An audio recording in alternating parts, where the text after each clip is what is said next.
और देखिए एक बड़ी खबर है, इजराइल पर हिजब का हमला। हिजबुल्लाह के हमले भी इजराइल पर लगातार चल रहे हैं। शलोमी में ड्रोन से हिजबुल्लाह ने अटैक किया है। मिसाइल साइट से ये ड्रोन टकराया है। हमले में मिसाइल साइट को नुकसान पहुंचा है। तो ईरान पर अमेरिकी हमलों को करीब 45 घंटे बीत चुके। तेहरान में प्रतिशोध की तैयारियां जारी हैं, जिसमें पूरा अरब जल सकता है। वहीं दूसरी तरफ अमेरिका से आ रही रिपोर्ट्स इशारा करती हैं कि बेंजामिन और ट्रंप के बीच युद्ध पर सहमति बन चुकी है। रिपोर्ट्स में दावा है कि अमेरिका ने ईरान के खिलाफ नई हिट लिस्ट तैयार कर ली है। इस लिस्ट में वो ठिकाने दर्ज हैं जिन्हें तबाह करना ईरान युद्ध में फतेह की गारंटी होगी, क्योंकि इस लिस्ट में ईरान की अंडरग्राउंड मिसाइल सिटी को डिकोड करने का फॉर्मूला छिपा है। क्या है यह फॉर्मूला और अमेरिका की नई हिट लिस्ट में कौन कौन से टारगेट शामिल हैं, इस सुपर एक्सक्लूसिव रिपोर्ट में देखिए। और अमेरिका की नई हिट लिस्ट में टॉप पर ईरान की अंडरग्राउंड मिसाइल सिटी है, जिन पर 40 दिन के युद्ध के दौरान भी हमले हुए, लेकिन अमेरिका इनका कुछ नहीं बिगाड़ सका। इस बार रणनीति कुछ अलग है। अमेरिका सिर्फ मिसाइल सिटी के एंट्री और एग्जिट गेट की पहचान कर रहा है। युद्ध के अगले चरण में इन गेट्स को तबाह किया जाएगा ताकि IRGC के जवानों का कनेक्शन अंडरग्राउंड मिसाइल सिटी से पूरी तरह कट जाए। इससे मिसाइलों को कुछ नहीं होगा, लेकिन ईरान इनका इस्तेमाल नहीं कर सकेगा। ईरान ने पहाड़ों को चीरकर मिसाइल साइलो बनाए हुए हैं। अगर बाहर से कनेक्शन कट जाता है तो अंदर मौजूद सैनिक इन साइलो से हमले कर सकते हैं। इसीलिए पहाड़ों के ऊपरी हिस्सों में छिपे साइलो की लोकेशन भी ढूंढी जा रही है, ताकि इन्हें भी तबाह किया जा सके। इस लिस्ट में ईरान के वो हथियार हैं जो अपनी लोकेशन बार बार बदलते रहते हैं, जैसे मोबाइल मिसाइल लॉन्चर। ये ऐसे ट्रक होते हैं जिन पर बैलिस्टिक या क्रूज मिसाइलें लोड होती हैं। ये रात के अंधेरे में सुरंगों से बाहर आते हैं, छिपकर मिसाइल लॉन्च करते हैं और हमले के बाद तुरंत किसी दूसरी सुरंग या सुरक्षित जगह में छिप जाते हैं। ये इसी तरह हमले के बाद अपनी लोकेशन बदलते हैं ताकि दुश्मन उन्हें तबाह ना कर सके। अमेरिका की लिस्ट में ईरान के चलते फिरते ड्रोन कमांड सेंटर भी हैं। ये ड्रोन सेंटर ट्रकों में बनाए गए। इनके पीछे लगे कंटेनर में ईरान अपने ड्रोन छिपाता है। इसमें शाहिद से लेकर छोटे अटैक ड्रोन भी शामिल होते हैं। ये चलते फिरते कहीं भी किसी भी लोकेशन से हमला करने में सक्षम है। यही वजह है कि इन्हें सैटेलाइट से भी ट्रैक करना मुश्किल होता है, क्योंकि ये देखने में एक सामान्य ट्रक की तरह नजर आते हैं। अमेरिका डील में सबसे बड़ा रोड़ा IRGC को मानता है।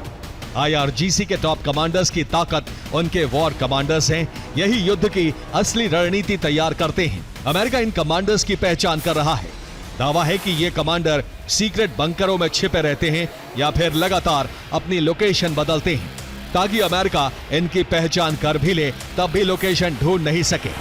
तो एक तरफ अमेरिका की हिट लिस्ट तैयार है, तो वहीं दूसरी तरफ हमले की तैयारियां भी तेज हो गई हैं। मीडिया रिपोर्ट्स में दावा है इजरायली एयरबेस ही नहीं, अमेरिकी वायुसेना एयरपोर्ट का इस्तेमाल भी कर रही है, जिसकी वजह से नागरिक एयरपोर्ट पर दबाव बढ़ रहा है। यहाँ अमेरिका के फाइटर जेट रिफ्यूलिंग एयरक्राफ्ट मौजूद हैं, जो बताता है कि अमेरिकी वायुसेना की कितनी बड़ी तैनाती इस वक्त इजरायल में है।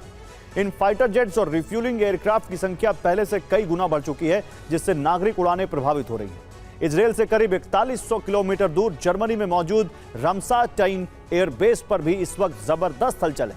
सैटेलाइट तस्वीरों से पुष्टि होती है कि यहां अमेरिका के 14 से ज्यादा रिफ्यूलिंग एयरक्राफ्ट मौजूद हैं, जिनका इस्तेमाल अमेरिका से अरब आने वाले फाइटर जेट्स की रिफ्यूलिंग के लिए किया जाएगा। इन सभी तैयारियों को ईरान युद्ध से जोड़कर देखा जा रहा है। समस्या चाहे कोई भी हो, हमारे पास हवाई समाधान है। बॉम्बर से लेकर लड़ाकू विमान, एयर स्पेस पर वर्चस्व की गारंटी है। हमारे पास दुनिया में कहीं भी कभी भी किसी भी खतरे को कुचलने की बेजोड़ क्षमता है। तो क्या हॉर्मुज स्ट्रेट महायुद्ध का एपीसेंटर बनने वाला है? यह सवाल इसलिए क्योंकि हॉर्मुज के आसपास एक बार फिर तनाव बढ़ गया है। एक तरफ मस्कट तट के पास एक कमर्शियल तेल टैंकर पर हुए रहस्यमय धमाके ने अरब देशों की सांसें अटका दी। दूसरी तरफ अमेरिका की मीडिया रिपोर्ट बता रही है कि पेंटागन बिना किसी औपचारिक ऐलान के प्रोजेक्ट फ्रीडम शुरू कर चुका है। और इस बीच ईरान ने हॉर्मुज में अपनी मिलिट्री चेकपोस्ट खड़ी करके नो परमिट नो पैसेज का नियम लागू कर दिया है। तो क्या हॉर्मुज में बढ़ता बारूद किसी भी पल पूरे पश्चिम एशिया को महायुद्ध की आग में झोंकने के लिए तैयार है? इस रिपोर्ट में देखिए। अभी तक इस विस्फोट की जिम्मेदारी किसी ने नहीं ली है, लेकिन समुद्र में फैलते ईंधन और मस्कट के तट पर छाए काले धुएं ने साफ कर दिया है कि ये जलमार्ग अब व्यापारिक जहाजों के लिए एक सुलगता हुआ डेथ ट्रैप बन चुका है।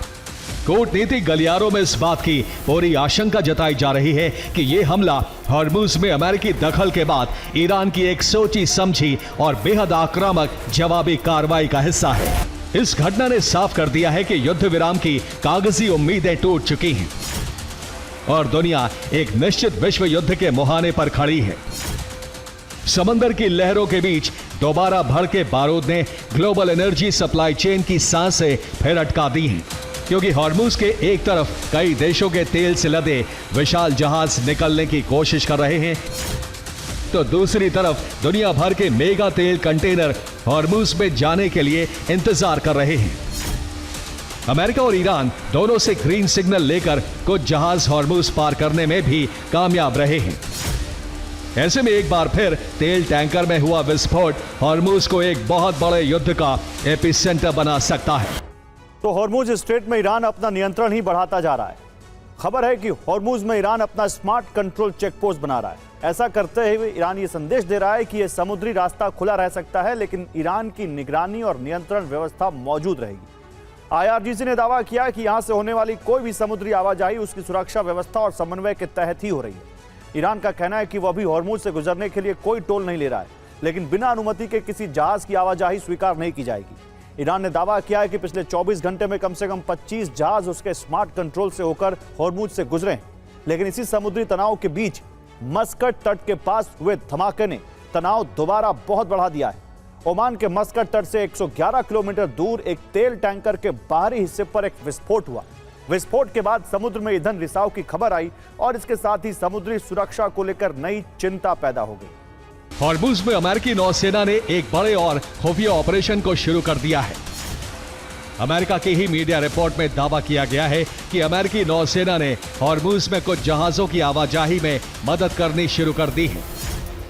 चर्चा एक ऐसे ग्रीक सुपर टैंकर की हुई जिसमें लगभग 20 लाख बैरल कच्चा तेल भरा था और जिसने इस समुद्री क्षेत्र को पार किया। कुछ मीडिया रिपोर्ट्स में तो यहां तक दावा किया जा रहा है कि अमेरिकी नौसेना ने बिना किसी औपचारिक ऐलान के इस इलाके में प्रोजेक्ट फ्रीडम ऑपरेशन शुरू कर दिया है।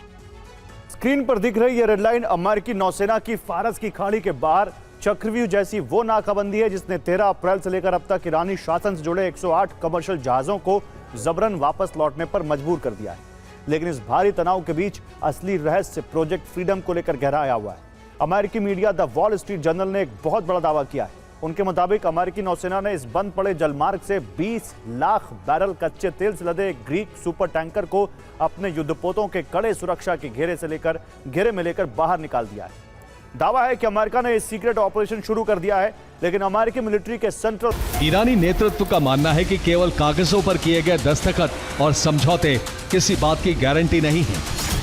जमीनी हकीकत यह है कि ईरान अब जब चाहे दुनिया के इस बड़े तेल रूट को पूरी तरह काट सकता है। हॉर्मुज का यही नियंत्रण अमेरिका के खिलाफ उसकी सौदेबाजी का सबसे बड़ा हथियार है।